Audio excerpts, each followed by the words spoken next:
Good morning, good morning, good morning, you guys. It is midweek. It's Wednesday, 6 o'clock, a little after 6 actually.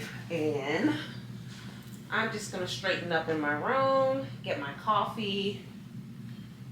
JB's getting ready. So, hey you guys, and welcome if you're new to my channel. My name is Vivian. I got a lot going on, but who doesn't have a lot going on?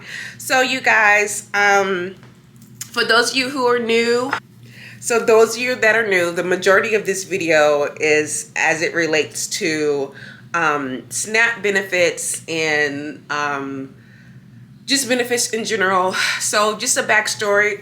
I was let go from my federal position back in July, late July actually, like at the very end of July. And then I applied for benefits. And just to let you know, this is the first time I've ever been on any type of benefits. I've been working since I was 17 years old. I put myself through college. You know, I'm just letting you know, that's the background of me. So I've been on I've been on it literally for 3 months. And so like a lot of other people just found out that, hey, we're not going to be getting it possibly in November. Because I'm a type of person that was used to not getting it. Yes, it affects me because I'm not working. Well, just to let you know, also, y'all know, I'm a substitute teacher at JB school. JB's my son, 12 years old. So I'm a substitute teacher. And so they call me when they need me, but I've been subbing every week. The thing about that though also is that we only get paid monthly. I haven't gotten paid yet. So I won't see my first payment until the end of November. Right on time, right? All right, coffee on deck. Beetlejuice coffee mug, Beetlejuice shirt. So so when I logged in yesterday to look at my SNAP to see how much I have left, I saw a message that said, if the government shut down, it's still shut down come October 26th, we will not be distributing SNAP benefits for November. I was like, oh wow, okay. So misconception about people who are getting benefits is that they're not working. I'm working, my sister works. But what really is shaking me up and making me like really, really nervous is the tons of people who are on disability and the elderly and our veterans. What are they going to do? And if we really think that this is just going to be for November, no, I wouldn't be surprised if we don't get anything for the rest of the year. So I just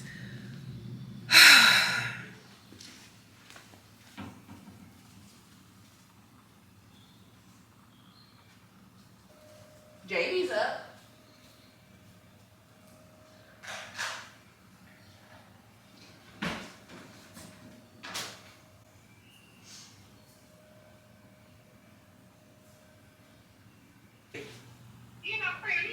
Mm-mm.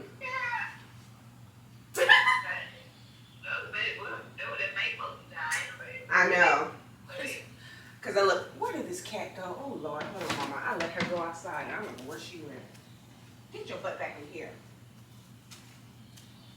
She came back inside real quick. Yes, ma'am. It's raining. And the weather is so nice. It cooled down. Just getting his shower, making sure he getting ready for school. That's good. You should get up, ready to go. Ma'am? You should get up, ready to go for school. He does school. Yeah, he does everything himself. I don't have to, you know. Your love is a 1 in a million. Love you, babe. Love you, babe. Y'all like my shirt? Look, I stopped by because I'm trying to eat better, y'all. Because I'm working out, and so I'm making sure that I get my protein in. So I stopped by and got this, sir. I got this chicken chili soup at Fresh by Brookshaw's. Yeah, Fresh by Brookshaw's is amazing. The first ones they started building out in East Texas, and I think it's funny, like a lot of people that are not from the States, from, you know, America, they are floored that we have bars in some of our grocery store. So Fry's, which is in certain parts of the US, but then Kroger's basically has a bar. And then Fresh by Brookshire has a bar, and they do live music on Fridays, you know. Y'all heard me earlier. I was talking to my mama. She has a tree that she wants to give me. And so almost 8-foot tree. I want that tree for Christmas. So I told her I can come and get it. She's like, well, how are you going to put it in your car? I'm like, oh. So she said that my daddy can drop it off. So I'm going to tell them they can come up here. My parents are close. They're only an hour away. Matter of fact, I can get to my sister's place quicker than I can some parts of Dallas. Yeah, so... Oh, but anyway, I was talking to her. She was asking me, she's like, is JB up getting himself ready? I said, yes, ma'am. He gets himself ready. He gets his own self up and ready. I don't have to worry about any of that. JB's really good. But look, it took time, and I started at a young age. And that's one of the things I was, you know, briefly told my mom. I'm like, my ex would give me a hard time while I was teaching him, JB. You know, he's like, he should already know what to do. You know, he should. I said, I would tell my ex and explain to him, I'm like, he's a child. You have to, the one thing about being a parent is being consistent and setting the rules. I'm not necessarily setting the rules, but letting your child know how things are, but being consistent, and you have to do it over and over and over. That's called parenting. And I would get so frustrated with him a lot of times because I'm like, you're not even here to, not to say he didn't have a voice, but you're not here. So he didn't have any idea what I was doing. And when he was here, he still wasn't here. So clock that. He wasn't really, you know, so engaged with the aspects of getting him ready in the morning. And then even when when I pick him up from school, because he was at work, you know. Anyway, so yeah, I was telling my mom, I'm like, yeah, I started at a very young age. And then when I found out that JB, you know, has ADHD, then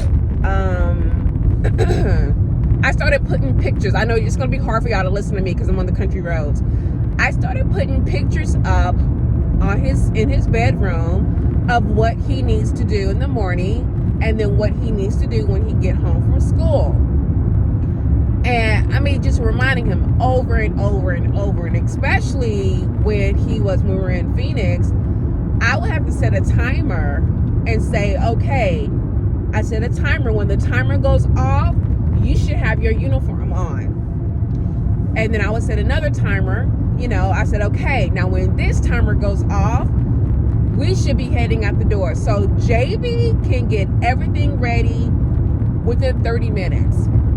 And so even to now, he knows how to pack his lunch. I'm like, okay, you need to be packing, because this is stuff that he needs to be doing. I'm like, okay, you need to be packing your lunch. Everything's available for you, whatever you want. And so he does that. I need to get on him more about the after school activities, because child, you know, but yeah, I don't have any problems with him in the morning. He does his hair by himself. He makes sure he brushes his teeth.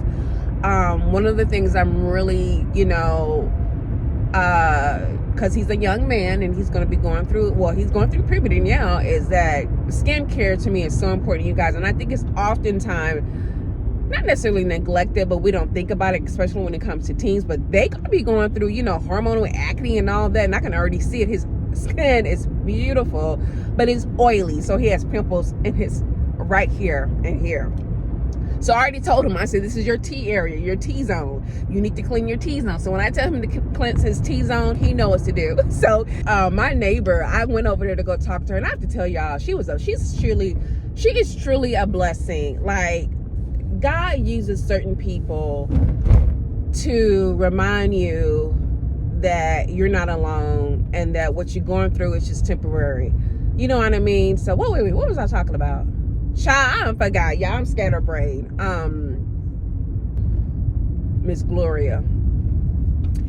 I just went over there to talk to her because it's been a while since I've been over her house. So I went over and she was asking me, she's like, how's the job search going? I said, Miss Gloria, it's going. It's, you know, I'm very grateful and blessed to be able to get interviews, but it's still going. I said, you know, I say, you know, I'm feeling a certain type of way because I'm taking money out of my 401k to use to, you know, to help me supplement my income. And I said, she said, you know what? You're still young. You know, you're always going to have bills to pay. You know, there's always going to be something. So it's okay if you're taking that money out. You can get it back, you know? So basically, don't worry about spending that money because you can make money. And besides that, there's always going to be bills to pay. She's like, look at me, I'm almost 100 years old. Child, when she said that really put stuff in perspective for me, y'all, because I'm like, oh my God, like, she's double my age. Yeah, Miss Gloria is like 97 years old. And then we were just talking about, because when I went over there to see her, her daughter opened up the door. I said, you know, it was nice to meet your daughter and her husband. She's like, oh, she's not married to him. You know, they're dating, but she's afraid to marry. I said, has she been married before? She's like, yeah. I said, I understand that, because I told her, I said, I don't think I never want to get married again. And she looked at me kind of sad. She said, don't ever say never, because you never know what happened. Again, she said, you're still young. Don't never say never, because she said, you never know what's going to happen. And so I'm like, okay, all right. And y'all, I said this before, even though, you know, things have in it, I'm gonna try really hard not to cry, even though things even though things ended the way they did with my ex and I still believe in love. And I think that marriage can be a beautiful thing. I'm not one of those women that's like, because I went through this and my situation, you know, better off single, don't ever get married. And no, I love. And would I like to be, you know, with someone? Absolutely. But for me, that's not a priority. That's not something I think that will make me happy or at peace. All right, you guys, so I'm in the kitchen. Excuse my stove, I haven't cleaned it yet. I am boiling a whole chicken. Basically, I'm making chicken broth. I have here celery, bay leaf, onion. I have a red onion. Normally I would use a sweet onion or white onion, carrots, and pepper, and I have a whole chicken. I'm gonna let this boil and simmer. Once the impurities come up, and the impurities is basically, y'all, what you want to skim off. You'll see like a dark liquid foaming at the top. Sometimes they'll have bubbles. You want to just skim that off, let it go ahead and boil. Go ahead and simmer, I don't know, child, until the liquids run clear. You can literally poke a hole in the chicken and it'll almost fall apart. And so over here, I'm just going to show y'all a couple of examples of what you can make based off of just simple ingredients. Now, it's about to be soup season. I love soups. I could live on soups. Like, if anything, I'll eat soups all the time. So today I'm going to be making creamy chicken tortilla soup, which is very, very basic. Shredded chicken, we have black beans, kidney beans, diced up tomatoes. I have some tomato paste, garlic, green chilies. Of course, I have my Santa Fe tortilla strips to go on the top here. But I'm gonna make my own tortilla strips because these are gonna get old soon. So I'm just gonna fry this in some canola oil, and I'm just gonna save this right here, okay? So anyway, in addition to that, of course I have my spices all over here, just tons of spices. And to make it creamy, I'm gonna pour in 1/2 cup of heavy cream. But typically, you guys, but just to let you know, most soups start off with the same basic ingredients. For me personally, depending on what it is, I like to start off with the Holy Trinity, and that is bell pepper, onion, and celery. But you can also switch up the ingredients depending on what you want. So what I've also done, I went ahead and got my freezer bags here because I'm gonna go ahead and store some chicken broth. Chicken broth can last for a while. I'm gonna go ahead and freeze some of the creamy tortilla chicken soup, and I'm also gonna freeze some of the shredded chicken. So you can also make traditional chicken noodle soup. Basic, same ingredients. You can add yourself some carrots, some peas. I always have frozen vegetables. So I have frozen peas in there, frozen corn. But again, carrots, peas, and then white noodles, chicken noodle soup. Done. You can also make what's called, I love this soup. I discovered this soup 2 years ago. Lasagna soup. Now, traditionally, of course, lasagna is made with a mixture of sausage and hamburger meat. I don't eat sausage really that much, and so I'm gonna make this vegetarian. Well, I'm gonna make this with no meat, or you can add chicken, or you can add turkey, or if you want to go ahead and have your sausage. So basically, it's just a tomato broth base. I like to add sun-dried tomatoes because I like sun-dried tomatoes. Again, garlic, onion, maybe some bell pepper. You allow that to simmer with some tomato sauce, maybe a can or two of some diced up tomatoes. Then you're going to break up your lasagna in bite-sized pieces.